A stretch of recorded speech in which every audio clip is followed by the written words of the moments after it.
신앙생활 하시면서 여러분들의 마음 가운데 적어도 이런 몇 가지 사항은 여러분의 의식 속에 분명히 각인돼서 신앙생활 하기를 기대합니다. 이런 거예요. 내 인생의 주인은 예수 그리스도시다 하는 겁니다. 내 신앙생활의 목표는 하나님의 나라와 그의 의를 구하는 것이다 하는 이런 점들. 나는 말씀으로 하루를 시작하고 그리고 기도로 하루를 마감하겠다 하는 그런 의식. 또한 우리 가정은 오직 하나님만 섬김으로 행복을 추구하겠다 하는 그런 마음들. 교회관에 관해서도 교회는 모름지기 선교하는 것이 교회의 모습이다 하는 이런 생각들. 자, 이런 것들이 우리의 의식 속에 있어서 신앙생활을 하게 되면은 요즘과 같이 세상이 어수선하고 요동치는 가운데서도 우리의 마음이 거기에 마음을 빼앗기지 않고 정치가 어떻든지 사회가 어떻든지 그 요동스러운 것들이 내 마음에 크게 영향을 주지 않고도 신앙생활을 할 수 있게 된다는 겁니다. 그 말은 의식 속에 늘 하나님의 나와의 관계가 이런 의식이 되어 있어야만 된다는 것이에요. 오늘은 두 마리 토끼를 오래간만에 잡으려고 합니다. 하나는 선교라는 토끼, 또 다른 하나는 목장이라는 토끼입니다. 어쩔 수 없이 본문을 두 개를 선택을 할 수밖에 없었어요. 교회는 선교할 때 비로소 교회가 된다는 것입니다. 물론 선교에 대한 설교를 오랫동안 많이 했습니다마는 여러분, 선교는 누구의 일입니까? 여러분들 어떻게 하셨죠? 그만큼 여러분들의 의식이 된 것 같아요. 선교는 하나님의 일입니다. 그래서 선교학에서 많이 쓰는 용어 가운데 미시오 데이, 하나님의 선교라는 말이 있어요. 선교는 사람이 하는 것 같지만 아니, 선교는 하나님의 일이다. 하나님이 하신다는 거죠. 하나님이 선교를 어떻게 하셨어요?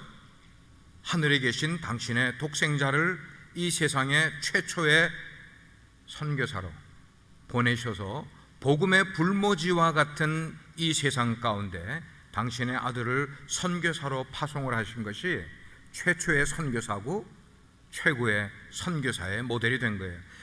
예수님은 하나님의 파송을 받아 이 세상에 오셔서 아까도 얘기했지만 복음의 불모지와 같은 이 땅에 오셔서 33년 동안 무슨 삶을 사셨어요? 선교사의 삶을 사셨어요. 그리고 사람들을, 죄인들을 긍휼히 여기시기 때문에 그 긍휼히 여기시는 모습으로 그 죄인들을 위하여 십자가에 달려 죽으셨단 말이에요. 선교는 어떤 사람이 할 수 있느냐? 마음에 긍휼함을 품은 사람이 선교를 할 수가 있습니다.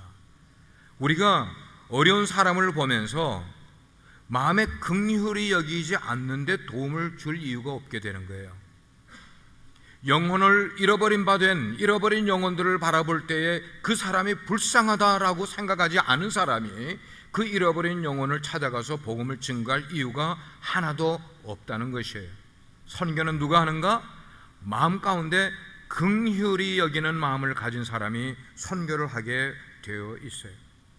오늘 우리가 읽은 고린도후서 8장 말씀을 보게 되면은 바울이 이방 교회인 고린도 교회에게 지금 예루살렘 교회가 흉년으로 굉장히 어려움을 겪고 있으니까 너희들이 본 교회인, 오리지널 교회인 예루살렘 교회의 성도들을 좀 도우면 좋겠다. 그 사도 바울의 마음이 고린도 교회 성도들에게 전달이 됐어요. 고린도 교회 성도들이 예루살렘 교회의 성도들을 위해서 연보를 모으기로 작정을 하게 된 거예요. 근데 묘한 게 지금까지는 예루살렘 교회와 이방인 교회가 굉장히 배타적이었었습니다. 특별히 예루살렘 교회는 할례받지 않은 사람인 이방인들을 대할 때 그들을 우리와 똑같은 하나님의 백성이라고 전혀 생각지 않았다는 거예요. 배타시했단 말이에요. 그렇게 배타시한 바로 그 사실이 지금은 사도 바울이 고린도 교회, 이방 교회를 권면을 해서 그들로 하여금 연보를 모아서 어려워진 예루살렘 교회를 돕게 만들게 되므로 두 교회들이 예루살렘 교회와 유대인 교회와 이방인 교회가 서로 화목하게 될 수 있는 기회가 될 것이라는 것을 누가 알았을까요? 사도 바울이 아는 거예요. 이 일을 이렇게 만들어 가면은 예루살렘 교회가 이방인 교회를 굉장히 배타시했던 사람들이라 할지라도 그들의 도움을 물질적으로 받게 되면은 그 마음이 좀 녹아서 서로가 화해가 관계가 새로워지지 않을까 하는 마음이 바울에게 있었던 거예요. 그래서 바울이 고린도 교회가 연보하는 일에 너희들이 좀 참여하기를 바란다고 독려를 하면서 이 일은 그렇게 연보하는 것은 하나님의 은혜의 일이다라고 이야기를 하는 거예요. 하나님의 은혜로운 일이라 그렇게 이야기를 하는 거예요. 그런데 우리가 그 뒤에 있는 상황을 전혀 무시하고는 이게 얼마나 귀한 일인지를 잘 깨닫지 못할 거예요. 그 이야기를, 배경을 잠깐 이야기 드리면은 고린도 교회가 재정적으로 넉넉한 교회였기 때문에 연보를 하라고요? 그들이 쓰고 남은 돈들이 많이 있는 것을 바울이 알기 때문에 너희들이 그 남은 돈을 지금 연보를 하라고요? 아니란 말이에요. 그들은 가난했습니다. 그들의 상황이 굉장히 어려웠습니다.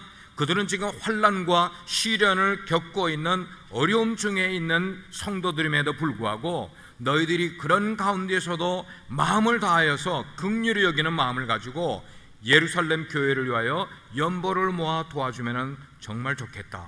그렇게 지금 이야기를 하는 거예요. 고린도 교회는 사도 바울의 그 권면을 받아들였습니다. 동료를 받아들여서 자기들이 가난함에도 불구하고 상황이 어렵고 그리고 환경과 시련이, 환난과 시련이 있음에도 불구하고 남을 돕는 그것에서 얻을 수 있는 기쁨을 그들은 누리기를 원했고, 그리고 베푸는 마음이 그들 가운데 가득했기 때문에 고린도 교회는 바울의 권면을 받아들여 연보를 모아 보내기로 결정을 하게 된 거예요. 오늘 우리가 읽은 말씀 그 앞절에 1절에서 4절까지의 말씀 보면은 여러분들이 스크린에 나와 있으니까 보시면 되겠어요. 이런 말씀이 나와 있어요. 형제들아, 하나님께서 마게도냐 교회들에게 주신 은혜를, 고린도 교회는 마게도냐 교회들 가운데 한 교회입니다. 마게도냐 교회들 가운데에게 주신 은혜를 우리가 너희에게 알리리니 환난의 많은 시련 가운데 너희들이 지금 환난의 많은 시련 가운데서 그들의 넘치는 기쁨과 극심한 가난이 그들의 풍성한 연보를 넘치도록 하게 하였느니라. 내가 증언하노니, I'm witnessing, 그런데 내가 증언하노니 그들이 힘대로 할 뿐만 아니라 힘에 지나치도록 자원해서 이 은혜와 성도 섬기는 일에 참여하였다고 그렇게 이야기를 하는 거예요.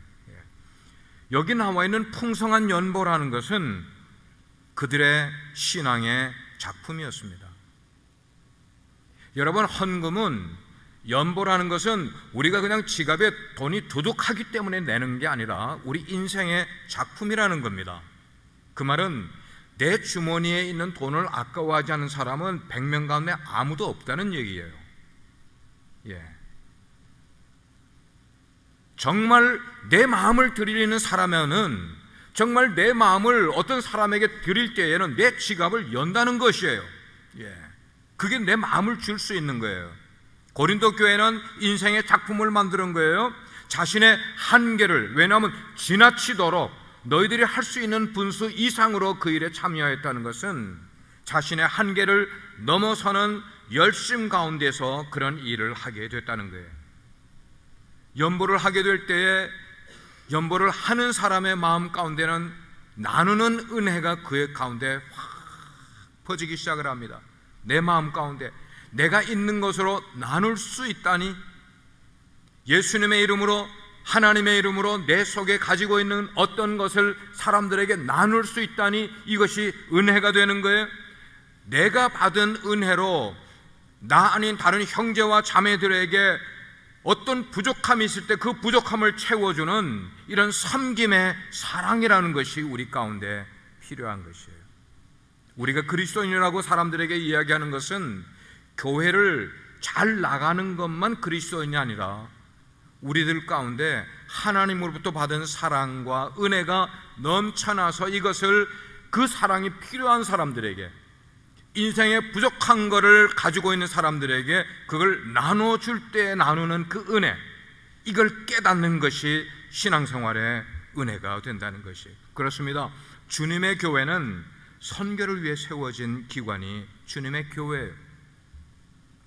좀 더 가깝게 이민교회로 한번 가지고 와보겠어요. 이민교회, 저는 81년부터 이민교회를 다니기 시작을 했어요.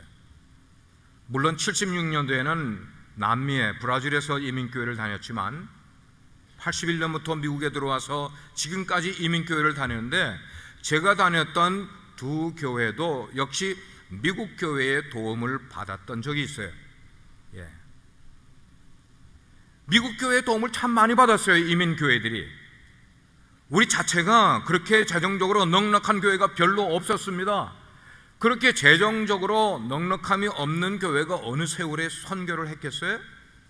우리 이민교회들은 얼마 전까지만 해도 선교를 많이 못하던 교회였더래요. 아니, 옛날만 아닙니다. 지금도 이민교회들 가운데 한 4,500개 정도 이민교회 가운데 80%의 교회는 자립을 못하고 있는 교회들이기 때문에 그들이 무슨 돈으로 선교를 하겠어요?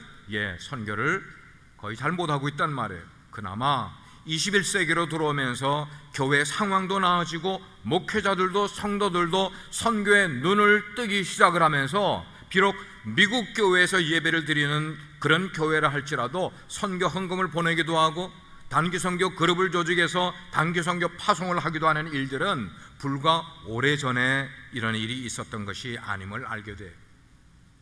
특별히 미국에서 자라난 우리의 자녀들과 그리고 1.5세들 이런 젊은이들이 맨파워를 가진 거예요. 문화적으로 세계 어느 나라에 살고 있는 우리 이민족들보다, 우리 한민족들보다 훨씬 더 맨파워를 가진 거예요. 문화적으로 영어권 속에서, 미국의 이 문화 속에서 살았던 우리의 자녀들이 여기 훈련을 잘 받으면은 어느 나라 사람들보다도 나가서 선교 잘하기에 안성맞춤인 사람들이 바로 미국에서 자라난 우리의 자녀들이에요. 선교의 발판의 역할을 할 수 있는 그런 사람들이에요. 우리 자녀들만 아닙니다. 은퇴를 앞두신 분들도 다르게, 우린 여긴 소셜 시큐리티라는 게 나오기 때문에 소셜 시큐리티만 나오면 이것을 가지고 내가 내 말년의 인생을 어떻게 보낼까 고민을 하고 또 어떤 분들은 그나마 자기의 재물을 좀 축적을 해놔서 은퇴 후에는 내가 이렇게 편안하게 살겠다고 생각을 하던 분들 가운데 어떻게 사는 것이 내 삶의 마지막을 보람되게 사는 것일까를 고민하다가 찾은 돌파구가 어딘가 하면 선교로 나가시는 거예요. 아니면 그 물질을 선교로 투자를 하는 그런 일들이 생기게 되는 거예요. 지난 주간에도 제가 만났고 다음 주간에도 만나야 되는데 달라스에 한 재력가가 있어요. 연세는 70 거의 돼 가시는 분인데 아직 은퇴는 하지 않으셨어요. 물질적으로 좀 많이 갖고 계신 분이세요. 근데 이분이 저에게 요청을 하는 거예요. 장 목사님, 어떻게 하면은 내가 실제로 선교를 도울 수 있는 길을 좀 가르쳐 주시기 바랍니다. 제가 해외 선교부를 맡고 있기 때문에 제가 연결을 해드렸어요. 그분이 거기에 투자를 하십니다. 선교사를 세워서 투자를 하시고 그 다음에 앞으로 어떤 프로젝트를 가지고 하실지 굉장히 기대가 되는 거예요. 그리고 달라스의 라스콜리나스에 굉장히 귀한 땅에 어떤 그 건물을 지금 계약 중에 있는데 거의 이제 크로징이 됐는데, 그게 되면은 당신의 사무실로도 몇 개를 쓰지만 선교를 위한 일에 선교사님들이 오시면 거할 수가 있고 선교 컨퍼런스를 가질 수가 있고 선교 세미나를 가질 수 있는 그런 공간으로 이 건물을 쓰게끔 할 계획입니다. 기도해 주십시오. 제가 작년 11월 달에 거기 그 땅에 가서 기도해 드리고 왔어요. 여러분, 선교에 대한 마음을 하나님이 주시게 되면은 우리 교회 성도들이 아니라도 좋고 우리 교회 성도들이라도 좋고 깨어나게 되는 거예요. 깨어나게 인생을 인생답게 살기를 원하는 마음이 그들 가운데 생기게 되는 거예요. 어떤 분들은 선교의 현장에 나가기도 하고 파송하기도 하고. 저는 우리 교회도 초창기에 여러 해 동안 미국 교회에서 시작했기 때문에 빚진 교회 아닙니까? 미국 교회의 빚진 교회예요. 그 빚을 갚는 것은 뭐예요? 우리도 어려운 주의 백성들을 도우면 되는 거예요. 아멘입니까? 그게 선교란 말이에요. 예. 물론 우리 교회가 지금 콩고 교회에게 빌려주고 그냥 무임으로 그냥 빌려드리고 있지만 우리 교회가 선교의 열정이 뜨거웠을 때는 참 기도도 열심히 하였고 선교에 가는 일도 잘 됐고 선교 헌금들도 많이 하였고, 근데 조금 시들어졌어요. 그렇다고 해서 우리 교회를 어떻다 표현하는 게 아니라 우리 교회가 다시 선교의 불을 붙이게 된다면 하나님께서 우리로 하여금 더 기도하게 만들 것이고 우리가 더 선교 헌금에 참여할 수 있는 기회를 하나님이 주실 것이고 하나님께서 우리 교회를 들어 귀하게 사용하실 줄로 믿습니다. 우리는 그냥 하나님의 선교의 통로가 되면 되는 거예요. 우리 인생을 목적이 있는 인생으로 살아가는 게 나이와 상관없이 너무나 중요한 거예요. 유스들도 마찬가지고 청년들도 마찬가지고 목적 있는 인생을 살도록 계획을 하기 바랍니다. 50대, 60대, 70대 마찬가지예요. 내 인생을 목적이 있는 인생으로 가지고 가야 되는데 자기만 쳐다보는 인생이 어떻게 목적 있는 인생을 만들어갈 수 있겠어요? 예. 자기 인생의 배려만을 생각을 하고 살아가는 사람이, 남들을 배려하지 못하는 사람이 어떻게 목적 있는 인생을 살아가겠어요? 주님은 가진 것 없는 목수의 삶을 살았지만 그분은 세계를 경험하면서 세계에 있는 사람들을 생각하면서 목적 있는 생을 살면서 우리에게 보여주셨어요. 그렇습니다. 겉으로 볼 때는 당신이나 나나 별로 차이가 없는 거예요. 옷을 입고 그냥 살아갈 때는 우리가 누구나 다, 그러나 우리의 속으로 돌아가면은 그 사람 속에 지구촌을 품고 기도하는 기도가 있느냐 하는 거예요. 그 사람 속에는 예수님이 계획하신 그런 세계를 품고 하는 기도가 그 사람 속에 있냐는 것이, 그거에 중요한 거예요. 그래서 요즘 글로컬리제이션이라는 새로운 단어가 21세기에 나왔는데 그게 뭔가 글로벌, 지구촌이라는 개념과 로컬, 지역이라는 개념이 합쳐져서 글로컬리제이션. 내가 달라스에 살고 있어도 달라스에 사는 것으로 국한되는 게 아니라 글로벌을 마음에 품고 사는 거예요. 내 주변에 이웃 민족들이, 타 민족들이 와 살면은 이게 글로컬리제이션이 되는 거예요. 그 사람들에게 복음을 전할 기회를 갖고 가까워지게 되고, 자, 이런 일을 추진하는 사람들, 그 사람들이 모인 교회가 하나님이 기뻐하시는 교회인 줄 믿습니다. 다음은 새로운 관계 형성에 관한 말씀을 나누려고 합니다. 사람들이 교회에 나오게 될 때는 여러 가지 이유가 있어서 교회를 나옵니다. 여러분들 한 분 한 분도, 그럼 제가 여러분께 질문을 드려요. 여러분이 지금 이 자리에 앉아서 예배 드리는 이유는 무엇 때문에 여기 앉아서 예배를 드립니까? 하는 질문이에요. 여러 가지 대답이 나올 수 있겠지만 제가 두 가지로 딱 나누면은, 여러분의 만족을 위해서 여기에 나와 앉아 계십니까? 아니면은 하나님의 만족을 위해서 여기에 나와 계십니까? 하는 질문인 거예요. 모든 사람들에게 이 두 질문이 나뉘어질 수가 있어요. 나는 예배를 통하여 무언가 나에게 필요한 것을 얻기를 원한다, 위로를 받기를 원한다, 뭔가 채워지기를 원한다 하는 분들은 자기의 만족을 위해 여기 앉아 계신 분이 되고, 나는 그것보다도 하나님의 영광을 위해서 하나님을 만나는 것이 기쁘고 하나님의 사역이 무엇인지를 말씀을 통하여 듣고 그것을 내 삶 가운데 가지고 가서 살기를 원한다 하는 분은 하나님의 만족을 위해서 이 자리에 나와 계신 분이 될 수 있는 거예요. 우리가 이 두 가지의 질문에 대해서 진솔하게 내 속에 있는 마음을 들여다 볼 수 있기를 바라요. 오늘 우리가 읽은 사도행전 2장 말씀은 하나님이 기뻐하실 이상적인 교회의 모델을 우리에게 보여주셨는데, 세상에 있는 수십만 개의 교회가 이 모델을 받기를 원하고 있지 않습니까? 초대교회 같이 되기를 원한다. 그들은 예루살렘에 모여 있기는 했지만 오순절날 성령이 그들 가운데 임하기 전에, 다시 성령 체험을 하기 전에는 그들 속에 모여서 찬송도 하고 있었고 그들 속에 말씀도 나눈 적이 있었지만 그들 가운데 여전히 역동성도 없고 그들 가운데 능력도 나타나지 않고 하나님의 그 사명이 무언가도 깨닫지 못하고 모였던 사람이었어요. 예루살렘 교회도. 그런데 어느 날 기도하는 가운데 성령님이 그들 가운데 쫙 임하게 될 때에 그때 그들은 즉시 뛰쳐나가 복음을 증거하는 일을 시작하게 된 거예요. 바로 그거예요. 성령이 우리 가운데 임하기 전에는 여기 남아있어도 내 사명이 뭔지를 깨닫지 못하고 예배만 하고 있는 거예요. 찬송을 불러도 사명감 없이 찬송을 부르는 거예요. 말씀을 들어도 그 말씀이 하나님의 사명으로 내 가슴에 꽂히지 않는 말씀으로 들리는 거예요. 그러나 성령을 경험하게 되면, 성령님이 내 마음을 주장하게 되면, 성령님이 내 가운데 임하시기를 간절히 사모함으로 이 가운데 앉아 계시게 되면 성령님이 우리의 마음을 드라이브하기 시작을 하는 거예요. 그러면 즉시로 나의 사명이 무엇인지를 나가서 실천하게 된다는 것이에요. 성령이 예루살렘 교회에 임하게 될 때에 두 가지의 새로운 관계가 생기게 됐어요. 첫째는 하나님과의 관계였어요. 어떻게 하나님과의 새로운 관계가 이루어지게 됐을까 할 때는 그들이 기도에 힘쓰다가 하나님과의 관계가 새로워지게 된 거예요. 그러니까 이전에는 교회 와서 의무감 때문에 기도를 했던 예루살렘 교회 성도들이 성령을 받고 나니까 이제부터는 기쁨으로 기도하기 시작을 하는 거예요. 오늘날 우리 교회 기도가 기쁨으로 하는 것보다는 의무감에서 하는 기도가 대부분인 것 같아요. 이게 하나님과의 새로운 관계가 뚫려야만 된다는 거예요.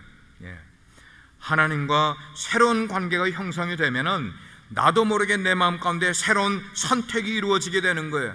결국은 뭔가 하면 우선순위가 된다는 거예요. 우선순위. 교회 속에서 이런 얘기 많이 들어요.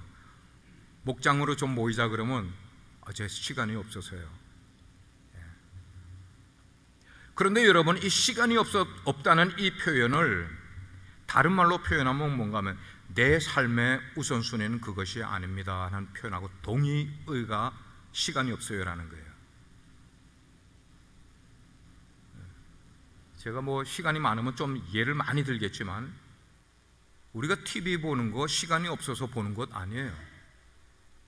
시간이 없어도 봐요. 식당에 가는 것도 시간이, 친구들 만나는 것도 시간이 없어도 다 해요. 다 해. 근데 기도하자, 시간이 없어요. 성경 공부 좀 해야겠는데요, 시간이 없어요. 목장 모임에 나오세요, 시간이 없어요. 그것은 나에게 우선순위가 아닙니다라는 말과 똑같은 의미라는 겁니다. 저는 우리 교회 성도님들이 정말 열심히 사시는 분들인 것을 알아요. 10분이면 10분 다 열심히 사세요. 그러나 잘 들으세요. 열심히 산다는 것과 올바르게 산다는 것은 차이가 많이 있음을 여러분을 아셔야 돼요. 세상 사람들도 열심히 사는 사람들 있어요. 하나님은 우리에게 올바로 사는 것에 더 크레딧을 주세요. 올바로 살면서 열심히 살아야 되고 열심히 살면서 또 올바르게 살아야 돼요. 그런데 우리는 열심히 사는 것이 하나님이 내게 주신 인생을 바르게 사는 것처럼만 생각하면은 바르게 사는 것에 대한 이 관점은 잃어버리게 된다는 말이에요. 그래서 그걸 우리가 어떻게 구분하면 되는가 하면 우리 스스로 늘 질문하면 되는 거예요. 뭐라고 질문하는가? 내 마음을 흡족하게 하느라고 지금 하고 있는가? 아니면 내가 지금 하는 이 일이 이게 직업일 수도 있고 나의 어떤 것일 수도 있는 게 이게 하나님을 흡족하게 하는 일인가 하는 걸 빨리 분간하시길 바라요. 하나님이 흡족하신 것에 열심을 내는 것은 이거는 바르게 하는 거예요 지금. 근데 그게 아닌 내 마음을 흡족하게 하는 것에 열심을 내고 있는 것은 이거는 시간이 없다는 말과 똑같은 우리의 인생의 모습이 될 수가 있다는 것이에요. 오늘 목장이 개편되면은 우선적으로 저는 여러분들이 하나님과의 관계가 새로워지기를 바랍니다. 아멘. 먼저 하나님과의 관계가 바로 새로워져야 되는데 그것 위해서는 여러분들이 기도하는 것에 힘을 쓰셔야만 된다는 거예요. 목장에 모이셔도 여러분들이 기도하는 일에 힘쓰셔야 되고 가정으로 식구들이 모였을 때도 기도하는 일에 힘쓰셔야 되고 우리 교회에 모이게 될 때도 기도하는 일에 힘을 쓰셔야만 되는 거예요. 두 번째는 성령이 우리 가운데 임하시면은 첫째는 하나님과의 관계가 새로워지고 두 번째는 성도들 간의 관계가 새로워지게 되는 거예요. 성도들 간의 관계가 새로워지게 되려면은 서로 배려하고 서로 섬겨야 되는 거예요.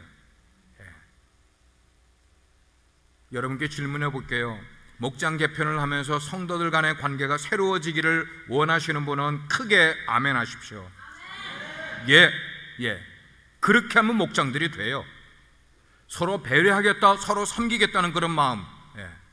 초대교회 사람들은 교제하면서 날마다 떡을 깼다 그랬어요. 이거를 일컬어서 어느 목사님이 밥상 공동체다 그렇게 이야기를 했어요. 이중표 목사님이라고. 밥상 공동체, 우리 소그룹으로 모이는 거는 밥상 공동체다. 우리 기독교는 밥상 공동체를 잘 해야 한다. 맞아요. 그런데 이 밥상 공동체를 목장 속에서 잘 이루는 것이 결코 쉬운 것이 아닌 것 같아요. 남을 배려하는 마음이 없이 밥상 공동체가 제대로 되리라, 잘 되리라, 우린 절대로 기도할 수가 없어요. 남을 배려하고 남을 섬길 때 그게 되는 거예요. 그래서 새로 개편되는 목장들이 건강한 밥상 공동체를 만들려면은 목원들 서로가 서로를 어떻게 해야 돼요? 배려하시란 말이야.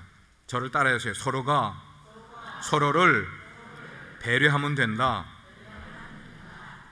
근데 이게 여러분들이 구체적으로 말씀드리지 않으면 잘 안 되는데, 우리가 서로를 배려하려면 몇 가지의 우리의 태도에 노력해야 될 부분들이 있어요. 몇 개는 이렇게 노력을 해야 돼. 우리가 목장으로 모이게 되면 서로가 편안한 관계가 되도록 서로가 노력을 해야만 돼요. 편안한 관계가 되도록 노력을 해야 돼요. 인생에서, 이민생활에서 찌들고 힘들고 어렵다가 모이게 될 때 모여서는 그냥 얼굴에 우거지상을 꽉 끼고 앉아있으면 옆에 사람이 뭐라고 그래도 잘 말도 안 하고 어떻게 지내나 그러면 대답도 하지도 않고 성경을 읽자 그러면 그냥 무무무답하고 뭐 이런 식으로 하면 이게 안 되는 거예요. 그래서 여러분들이 목장으로 모일 때 내가 다른 것 하는 거는 못 하더라도 남들을 좀 편하게 해주자. 아멘. 나로 인하여 사람들이 신경 쓰지 않고 나로 인하여 사람들이 어려워하지 않게끔 편안하게 내가 태도를 가져주자 하는 마음으로 여러분들이 목장에 모시면 되는 거예요. 그리고 여러분들이 목장에 모실 때 작은 것 하나라도 뻥튀기 하나라도 가지고 와서 사람들에게 나눠줘 보세요. 여러분들이 H마트에 가면은 이거 우리 목원들에게 하나 먹이면 좋겠다. 뻥튀기가 20개 드는 거 하나만 사가지고 갖고 와서 나눠줘 보세요. 50주 목장 모임에 한 번도 사간 적이 없는 사람들 회개하셔야 돼요. 잘 되는 것은 뭐 연필 하나, 볼펜 하나라도 나눠주고 뻥튀기 하나라도 나눠주고, 이게 나눠주는 게 풍성하면 그 목장은 되게 돼 있어요. 심리예요, 심리적으로. 나보다 당신이 먼저 자꾸만 사람들을 칭찬해주고 세워주는 거예요. 나보다 당신이 더 나아, 나보다 더 당신이 더 잘해. 그렇다고 해서 기도시키는데도 당신이 더 잘해요 이렇게만 하지 말고, 자꾸만 나보다 당신이 이렇게 사람들을 세워주고 양보하고 희생하는 그런 것들이 있게 되면은, 그래서 저는 우리 교회, 빛과 소금의 교회의 목장을 일컬게 될 때에는 목장의 특성이 뭐냐? 함께하는 즐거움 때문에 개인의 즐거움을 희생시킬 수 있는 사람들의 모임, 이게 우리 목장이 되어야 되겠다. 못 알아들으셨죠? 길어서. 단체적인 우리 목원들의 즐거움을 위해서라면 나 개인의 즐거움을 좀 뒤로 하려고 하는 마음들이 모여있는 사람들, 이 사람들이 바로 목장이 되어야만 되는 거예요. 이렇게 남을 배려하는 마음 때문에 나의 즐거움을 희생시키면서라도 다른 사람들의 그 즐거움을 위해서 애를 쓰는 사람들이 있게 된다면 하나님이 기뻐하시는 목장, 하나님이 기뻐하시는 교회가 될 줄로 믿습니다. 우리 목회자들 모임이 한 달에 2번 있는데, 한 번은 테런 카운티가 있고 한 번은 달라스에 있는데, 이게 참석을 하다가 주워 들은 이야기예요. 어느 목사님이 그래, 당신의 교회에서 은혜가 가장 많이 있는 곳이 부엌길이에요. 부엌. 그래서 귀가 쏠게 됐어요. 어떻게 해서 부엌에서 은혜가 많은가? 왜 그렇게 부엌에 은혜가 많습니까? 그러니까 전혀 다르게, 제가 생각했던 것과 다르게 풀어가는 거예요. 뭐냐면 우리 교회 성도들이 주일 예배 때 은혜를 다 받았다가 부엌에만 들어서면 다 쏟아낸다는 거야. 여러분 무슨 의미인지 이해가 되세요? 이해를 하시고 웃으시는 거예요? 나는 전혀 모르겠다 그런 거예요. 주일날 아침에 은혜 받으러 들어오는데 은혜 받기 전에 부엌에 가서 벌써 은혜를 다 쏟아내는 거야. 여러분 중요한 것은 예배를 통해서 받은 은혜는 교회에서 부엌에서 쏟아내고 가는 것이 아니라 세상에 가서 풀어내야 될 거예요. 아멘입니까? 예배를 통하여 받은 은혜는 가정으로 가지고 가고 내 직장으로 가지고 가서 거기서 풀어서 사람들에게 나눠줘야 될 것이지 부엌에서 다 쏟아내는 것이 우리의 은혜가 아니라는 것입니다. 왜 그렇게 해야 될까? 그리스도인의 삶에 능력이 있어야 되는데 능력이 나타나지 않는 이유는 은혜 받은 것을 다 교회에다가 쏟아내놓고 돌아가니까 능력이 안 나타난다는 겁니다. 새겨드려야 될 말이죠. 그죠? 새겨드려야 될 말이에요. 우리는 받은 은혜를 쏟아내지 않고 이거 쏟아낼까봐 조심하는가? 누가 뭐라고 탁 해도 내 은혜 쏟으면 안 되지. 그래가지고 그거를 킵하는 거예요.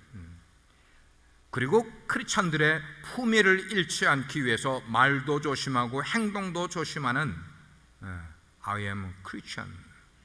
난 크리스찬이라는 옷을 입고 있기 때문에 누가 나에게 뭐라고 그래도 내 귀가 닫혀 있어. 그래서 나는 크리스찬으로서의 모습을 살아가려고 하는 것. 그렇게 우리가 기도하는 삶을 바르게 살고 하나님과의 관계 속에서 그리고 우리 다른 성도들과 좋은 관계를 갖게 되면은 우리 교회는 저절로 세상 사람들에게 칭송을 받는 교회가 될 줄 믿습니다. 그런 교회는 매력 있는 교회, 그런 교회는 향기로운 교회. 아멘입니까? 세상 사람들이 영이신 하나님을 볼 수 있어요, 없어요? 볼 수 없어요. 하나님은 영이시기 때문에 우리 눈에 안 보여요. 그러나 세상 사람들이 우리 삶을 보면서 우리 속에 계신 하나님을 볼 수 있어요, 없어요? 볼 수 있어요. 그렇게 하나님을 보여드리게 되는 거예요. 그러면 세상 사람들이 칭송을 하니까 세상 사람들이 점점 우리 교회에 오게 되는 거예요. 그렇게 건강하게 자라기만 되면은 하나님의 일들도 더 힘차게 할 수 있는 교회가 될 줄 믿습니다. 오늘 말씀을 종합을 해보겠어요. 저는 하나님께서 우리 교회에 주신 가장 커다란 축복이 뭔가 하고 물어보면 저는 과감하게 대답하기를 목장입니다. 하나님의 축복의 통로가 우리 교회 목장을 통하여 올 것입니다 라고 사심없이 대답을 합니다. 하나님은 우리 목장들 속에 하나님 나라에 대한 꿈을 심어주신 줄 믿습니다. 하나님은 목장 모임을 통해서 기쁨 받기를 원하고 우리도 또 행복하게 살아가기를 원하세요. 우리가 얼마나 목장을 통하여 행복해지느냐, 이것이 하나님이 우리를 기대하시는 최고의 기대라는 거예요. 이런 꿈들이 이번에 새로 개편되는 우리 목장 모임들을 통해서 이루어지기를 주의 이름으로 축원합니다. 기도하시겠어요? 하나님,